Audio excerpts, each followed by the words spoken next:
家好，欢迎来到 Learn Chinese on the Go。今天我们来聊一聊指路，左拐还是右拐？小美，你有没有过这样的经验？什么样的经验啊？快说说。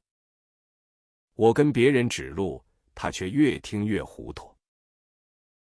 哈哈，这情况太常见了吧？我说左拐，他却往右看。难道是你指错方向了吗？不，我是站在他对面说的。哦，原来是方向感的问题啊。对，他觉得我说的是我的左边。哇，这真的很容易搞混呢。你说左，他理解成他自己的左。是啊，这太考验沟通能力了。难道我下次要说你的左边吗？或者你直接用手势指一下方向。我当时也指了，但他还是懵了。这说明光说不指也不行，光指不说也不行。没错，需要两者结合才清楚。我还遇到过说前面直走的。听起来很简单，有什么问题吗？但前面路口左右都有拐弯。那就不是真正的直走啊。对啊，感觉像被骗了一样。看来指路真的需要很仔细。还要考虑对方是不是本地人。是的，熟悉的参照物很重要。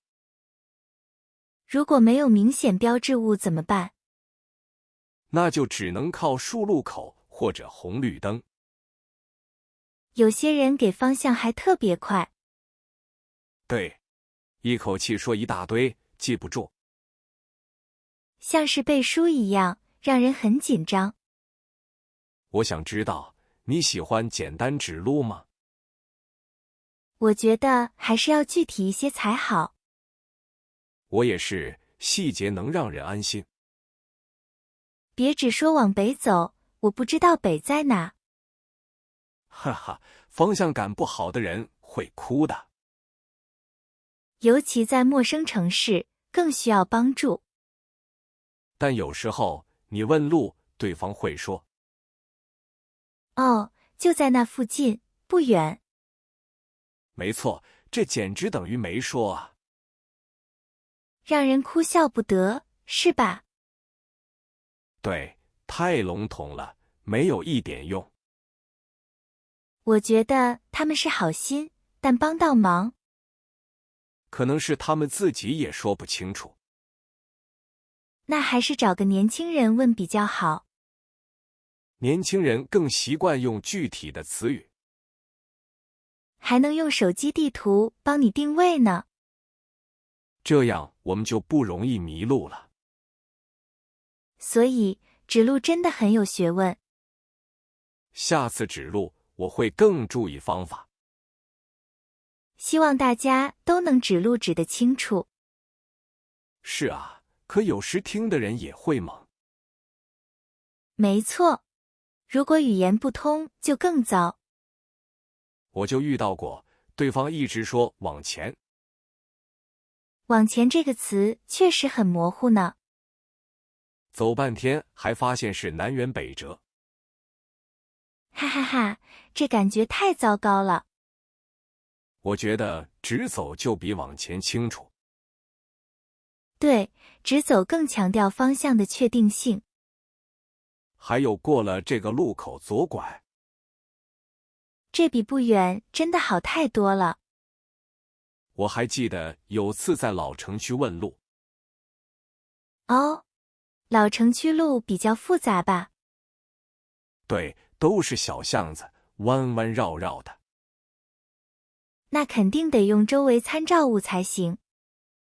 没错，他指着一个古老牌坊说：“看到牌坊，然后向右拐进去。”这样我就一下子明白了方向。用地标指路真是中国特色呢。对，比如在银行门口等我。这比说在路边具体多了。小梅，你觉得前后左右哪个最常用？我觉得左右用的最多。为什么呢？感觉前后也挺常用。因为前可能指直走或前方。哦，的确，前的指向性没那么强。左和右就只有一种理解。除非是左右不分的人，哈哈。那就真的帮不了他们了，哎。所以指路时要避开这种模糊词，尽量用最明确的方位词，是吧？我还发现中国人指路爱用手势。是的，配合手势更直观好懂。比如指着前面说一直走。哎呀，这让我想起一个有趣的事。快说说看，什么有趣的事？我上次问路，对方突然指天指地。哈哈，那是在指什么方向啊？原来是说要先上坡再下坡才能到。哇塞，这可真是立体指路法了。对，不是平面，而是高低起伏的。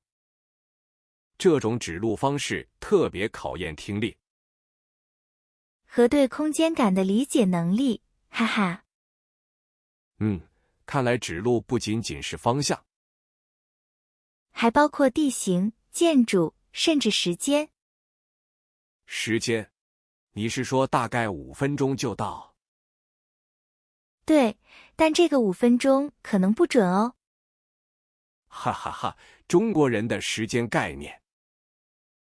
所以，指路细节越多越好。但太多又容易让人记不住。哎，那下次我们聊聊如何化繁为简吧。对，化繁为简听起来容易，但做起来可不简单，特别是指路。我上次就遇到了，简单指路也迷糊。怎么迷糊了？是不是方向说反了？倒不是方向，而是地标选错了。地标？难道那个地标不存在吗？不，地标存在，但它变化太快了。哦，你说的是那种会拆迁的房子？比如看到旧书店右转这种。旧书店可能已经变成咖啡馆了。对，所以指路人还得更新信息。这就要求指路人是活地图了。哈哈，还得是实时更新的活地图。我朋友有次找大超市找了半天。然后呢？是大超市不够大吗？不，是对方指的根本不是超市。那是什么？一个小卖部吗？没错，在他眼里那就是大超市。哈哈哈，这大字真是主观啊。所以描述地标要更具体一些。比如旁边有个黄色招牌的，或者有3个窗户的灰色小楼。这样就清晰很多，减少误会。还有就是不远、附近这种词。哦，这简直是方向词里的玄学。对，你觉得不远大概有多远？可能走5分钟，也可能走20分钟。没错，中国人对不远的定义很宽。有时骑共享单车才算不远。哈哈，步行就变成有点远了。所以，最好是说具体公里数或时间。但很多人不习惯说这些数字。他们会直接用手比划方向。指路时手势是重要补充。尤其是拐弯，手一指就明白了。这是中国文化里很常见的方式。是啊，文字加手势，效果最好。即使语言不通，手势也能帮上忙。但如果那个人指错了方向呢？啊，那可就更麻烦了，雪上加霜。我上次就碰到一个热心人指反了。真的吗？他是不是自己也不清楚？他可能也刚来这个地方。或者他把左和右搞混了，哈哈。也有可能，毕竟方向感不是人人有。所以问路最好问2到3个人。对，互相印证，提高准确性。否则跟着一个错的，越走越远。哎，说到这个，我突然想到一个。什么？还有比这更复杂的吗？有啊，就是那种没有左右的指路。没有左右，那怎么指？他就说往那边走，或者在前面。哇，这可太抽象了。对，你根本不知道那边是哪边。那你后来找到了吗？我当时找得很辛苦，走了好多冤枉路。哈哈，这真的让人抓狂。他可能觉得我懂，但其实我完全不懂。可能是怕说错了丢面子吧。也有可能，中国人有时候不好意思说不知道。对，面子很重要，所以就给个大概方向。往那边可能是左，也可能是右。或者干脆是直走，真让人头疼。我发现他们很喜欢用“你一直走”这句。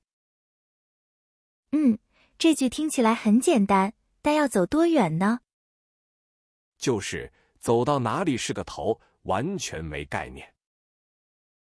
我有次遇到一个老人，他指路很特别。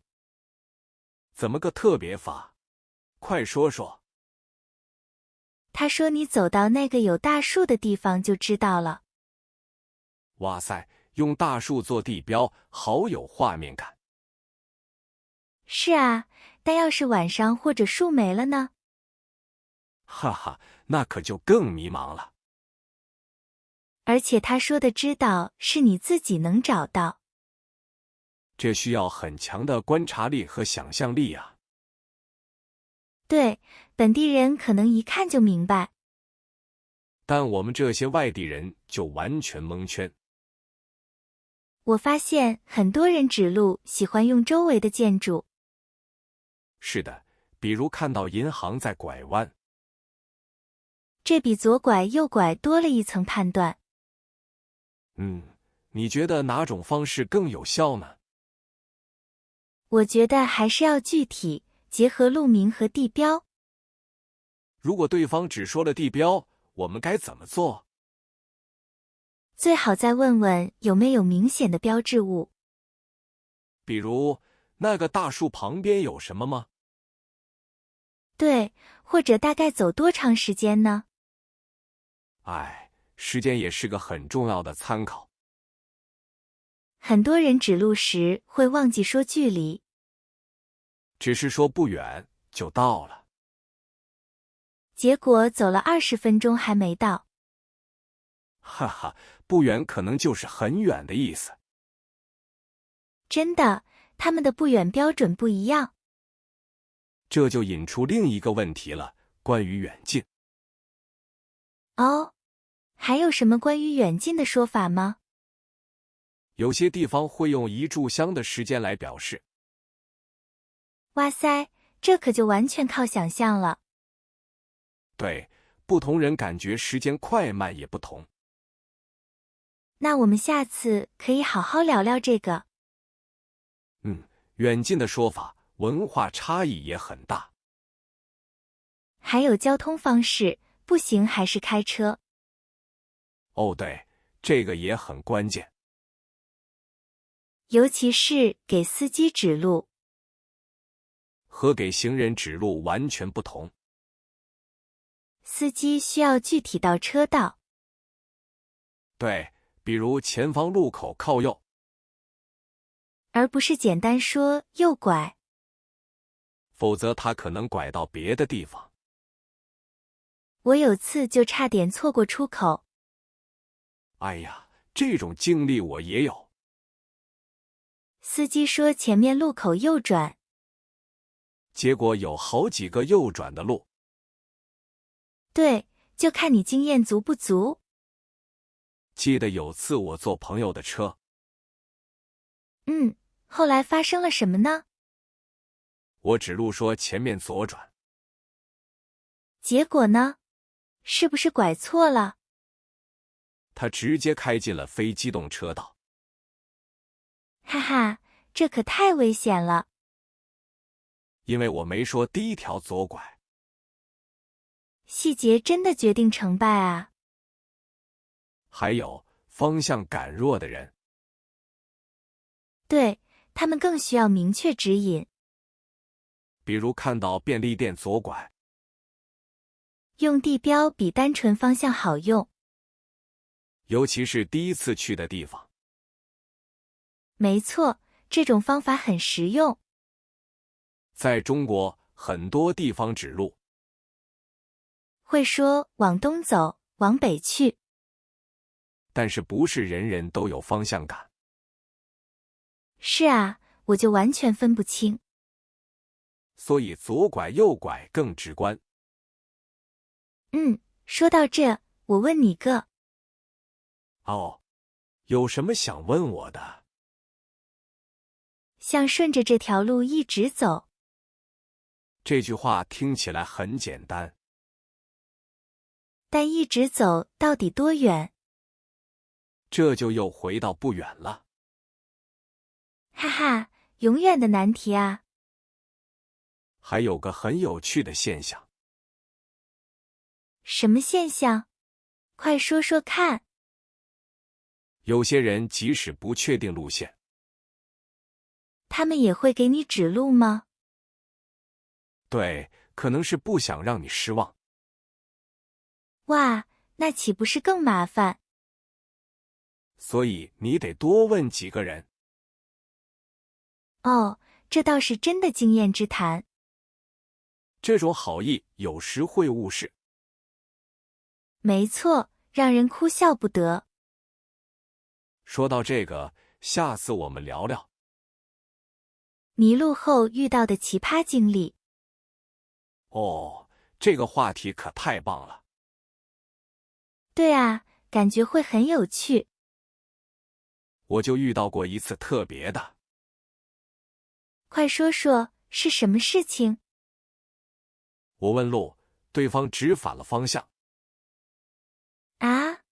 那不是白走了吗？是啊，走了好远才发现。